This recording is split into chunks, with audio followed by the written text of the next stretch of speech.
13वां अध्याय राजा द्रोणधन्वा की कथा। नैमिषारण्य तीर्थ में उपस्थित ऋषि मुनियों ने पूछा, हे सूत जी, कृपया हमें यह बताइए कि राजा द्रुढ़धन्वा ने पुरुषोत्तम मास के स्नान, व्रत और पूजा से क्या प्राप्त किया। उन्हें विशाल राज्य, प्रतिव्रता स्त्री, पौत्रादि, अनंत सुख एवं योगीजन, दुर्लभ भगवान का लोक कैसे मिला। श्री नारायण बोले, हे नारद, राजा दृढ़धन्वा की गंगा जी के समान पवित्र पुरानी कथा तुम सुनो। चित्रधर्मा राजा के बड़े तेजस्वी सर्वगुण संपन्न पुत्र राजा दृढ़धन्वा हुए। उन्होंने चारों वेद बड़ी प्रसन्नता से पढ़े। जिस प्रकार भूली बात दोहराने पर भी याद हो जाती है, उसी प्रकार गुरुजी से एक बार सुनने मात्र से अपने सभी वेद याद कर लिए। विद्याध्ययन करने के उपरांत गुरुजी को दक्षिणा देकर आज्ञा प्राप्त कर अपने पिता के नगर में आए। नगरवासियों को आनंदित करते हुए अपने महल में पहुंचकर पिताजी को प्रसन्न किया। तब राजा ने विचारा कि अब मुझे बाकी बचे समय में प्रसन्न मुख, दो भुजा वाले मुरलीधर भगवान श्री कृष्ण की आराधना करनी चाहिए। इसलिए मुझे वन में जाकर श्री हरि की, भगवान की आराधना करनी चाहिए और घर, धन, स्त्री, पुत्र आदि के प्रेम पाश को काटना चाहिए।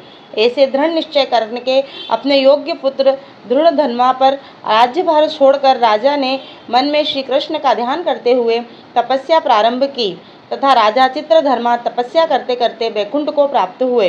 राजा दृढ़धन्वा ने पिता के बैकुंठवास के समाचार को सुना।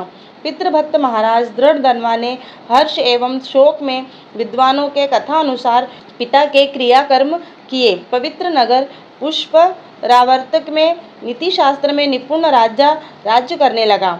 उसकी सुंदर स्वभाव वाली विदर्भ देश के राजा की पुत्री गुण सुंदरी नामक की धर्मपत्नी थी। उसने 4 सुंदर चतुर पुत्र उत्पन्न किए तथा चारुमती नाम की एक कन्या को जन्म दिया। उनके चारों पुत्र मानवीय शूरवीर थे।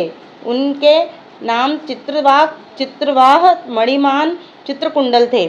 श्री नारायण ने आगे कहा, एक दिन रात्रि में सोते समय राजा विचार करने लगे कि यह सब सुख किस बड़े पुण्य का फल है। मैंने कोई तप नहीं किया, न दान किया, न कोई हवन ही किया है। इस प्रकार विचारते हुए रात्रि बीत गई।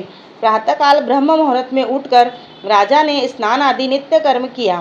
प्रातःकालीन संध्या करते हुए सूर्योदय होने पर अर्घ्य देकर भगवत कृपा से ब्राह्मणादिकों को स्वागत, सत्कार, नमस्कार, दान आदि देकर घोड़े पर सवार हुए।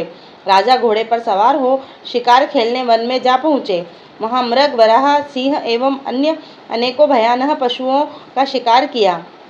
एक मृग राजा दृढ़धन्वा के बाण द्वारा बींधकर उस वन से दूसरे वन में भागने लगा। राजा ने भागते हिरण के खून की गिरी बूंदों को देखते हुए पीछा किया, किंतु मृग कहीं जाकर छिप गया और राजा वन में भटकते रहे। बहुत समय भटकते रहने पर राजा को प्यास लगने लगी और वह व्याकुल हो गए। जल की खोज करने पर उन्हें एक बड़ा सा सरोवर दिखाई दिया। वहां जाकर जल पिया और फिर किनारे पर जा बैठे। राजा ने वहां एक बड़ा सा पेड़ देखा। उस पेड़ से घोड़े को बांधकर राजा बैठ गए। उसी पेड़ पर एक तोता आकर बैठ गया। वह तोता मनुष्यों सी बोली में बोलने लगा। राजा उसे सुनकर बड़े आश्चर्य में पड़ा। वह तोता कहने लगा, हे राजन, इस संसार में अनेकों सुख हैं। उन्हें देखकर तू परम तत्व का विचार नहीं करता तथा भला इस संसार को कैसे पार करोगे। राजा के सामने वह कई बार इसी प्रकार कहने लगा, जिसे सुनकर राजा प्रसन्न एवं मोहित हुए। राजा विचार करने लगा कि यह तोता अगम्य सारपूर्ण श्लोकों को बार बार बोलकर क्या कह रहा है।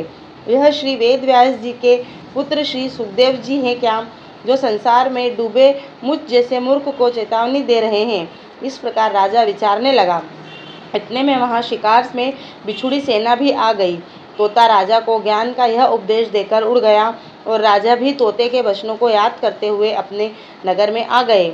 महल में आकर चिंता में डूबे राजा ने खाना पीना, बोलना, सोना सब छोड़ दिया। एक दिन राजा के पास एकांत में आकर रानी गुण सुंदरी के बोली, हे राजन, आप इस प्रकार की उदासी कहाँ से ले आए हैं। उठिए, बातचीत करिए, सुख भोगिए।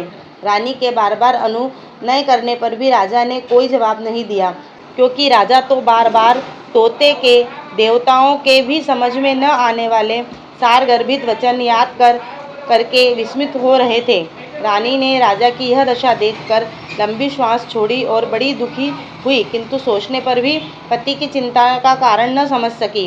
राजा को भी इस प्रकार सोचते हुए बहुत सा समय बीत गया तथा इस दशा से उबरने का कोई मार्ग नहीं दिखा। राधे राधे।